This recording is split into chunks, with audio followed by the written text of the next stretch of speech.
Chapter 20, The Diagnosis Dilemma. After the session, they joined Jenna, Ben, and Pip, who were still chatting. The conversation came to an abrupt halt upon Sam and Blake's arrival. "We were just talking about how incredible this little one's brain is," Pip said, her eyes widening as she raised both eyebrows and wobbled her head side to side. She glanced at Jenna, who was now hiding behind her dad and giggling. "We've got to go now," Sam said. "See you next week, Jenna." Pip called out, clearly enjoying her time with the child. As they walked back to the office, Blake asked, "I see some good chemistry going on there. What do you think? Do you want them?" "Well, he's certainly hot and charming. He knows his way with women, and the gray hair adds to his allure. But he's married, and that's where I draw the line. Although, based on their body language, the chemistry seems gone and they might be stuck in a sexless marriage. I appreciate you looking out for me, but no thanks." Up until the last sentence, Pip had been gazing at the right corner of the ceiling, thinking out loud. She then turned her gaze to Blake, whose expression was priceless, mouth agape and eyes wide. Finally, he managed to compose himself, carefully pronouncing his next words. "Them." "My question was, do you want them? As in, the case? I was planning to give them to you as your first solo assignment, but now you're worrying me." Pip was thrilled. "Are you serious? You're giving them to me?" She clapped her hands together excitedly, a broad smile on her face. Despite being 38 and well-educated, she still had a childlike exuberance that showed, especially in safe environments. "I was considering it, but now I'm wondering if you might get emotionally involved with our handsome, supposedly sexless dad," Blake teased. Pip corrected him. "I said a sexless marriage, not that he's not getting any. And I did say I wasn't interested before knowing you were giving me the case." Blake nodded. He really wanted Pip to build her confidence in handling patients and move forward. He believed she was a very talented woman who'd had a streak of bad luck and needed a break. He opened his office door for her, and they both entered. It was past 7, and their workday was done. Pip was eager to learn more. "So what's the situation? What made you decide to give them to me?" Blake, now seated behind his large desk, filled Pip in on the details of Jenna's early attachment issues.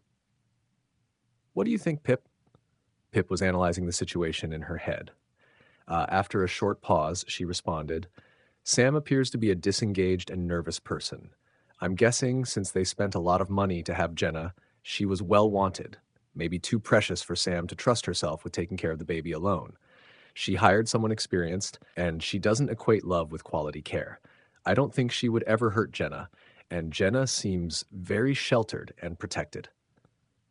Blake was pleased with Pip's analysis and agreed with many of her points, but he didn't want to give her too much guidance. "Okay, go on then. What do you think happened?" "I think when Jenna learned about her situation, she started comparing herself to other children and their parents. Confirmation bias. Now everything becomes about her not being related to Sam. I believe that caused her early attachment issues to surface abruptly. All they need is to mend the bond. That's why you're giving them to me." Blake was proud of his student. "Good job. Still, I won't rule out the possibility of emotional and mental abuse. An absentee parent during crucial times is also incredibly damaging. Keep me updated with a summary of treatments in progress." Pip's face lit up with a big smile. "Done and done, sir. Now get out of here and have some fun." Pip got up to leave, smiling, but just as she was about to close the door behind her, Blake called out, "Oh, before I forget, we need to find out if the surrogate had any history of drug abuse." Pip's smile faded. Still holding the doorknob from outside, she stuck her head back in and asked with a hint of disappointment, "Oh, do you think we should scan Jenna's brain for potential underdevelopment? I was thinking more along the lines of—" Blake interrupted. "Anxious attachment, which I agree with, but we need to rule that out as well. No need for scans yet, just ask. I have a feeling they might not be telling us everything. Sam has an exceptional talent for summarizing things. Why are you looking at me like that? Are you changing the diagnosis to non-attachment disorder? Isn't that usually from families with addicted parents or super abusive environments where they don't care or can't afford to come to us until the kids end up in prison or a mental hospital?" Pip asked. Blake nodded. "Exactly, and they're harder to treat and rare. Our people seem well adjusted, but we still don't know what's lying underneath. You wanted a challenge. This is yours. I don't see this as an easy case.